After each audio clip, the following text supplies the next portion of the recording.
What ignites the spark of a global movement? When does a local protest transcend borders to stir the conscience of the world? Today, we journey through the chronicles of a remarkable student protest that began at Columbia University and sparked an international wave against the war in Gaza. In the heart of New York City, Columbia University became the epicenter of a powerful student protest movement.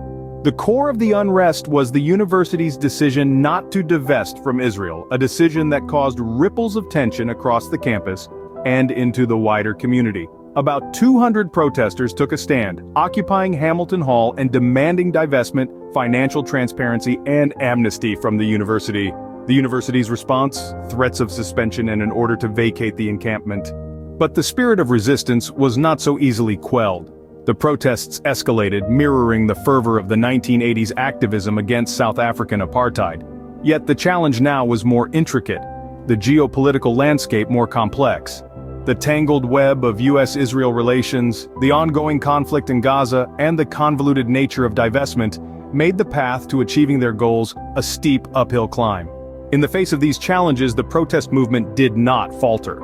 Instead, it expanded, reaching other universities across the United States. Students rallied, calling for a boycott and divestment from companies doing business with Israel and demanding a ceasefire in Gaza. Critics were quick to label the protests as anti-Jewish or anti-Semitic, but the reality was more nuanced. Many Jewish individuals participated in the protests, further demonstrating the complexity of the issue at hand. The demonstrations echoed the anti-Vietnam War protests of the 1960s, fueled by outrage over the humanitarian crisis in Gaza and the US's support for Israel. But the wave of protest was not confined to the United States. From the heart of New York City, it spread across the globe. Universities in Canada, the United Kingdom, France, Germany, Australia, Lebanon, Iraq, and Mexico joined the chorus, calling for an end to the war and supporting a free Palestine. Historians would later mark this as a significant student movement of the 21st century. They noted the international perspective of the movement, its historical context, and its ripple effect across the globe.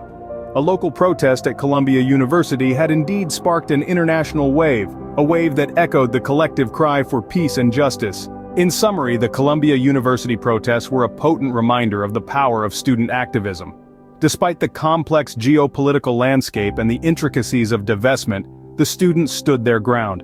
Their actions sparked a global movement, leading to protests in universities worldwide, all united in their call for an end to the war in Gaza. This movement serves as a testament to the power of collective action and the enduring spirit of student activism.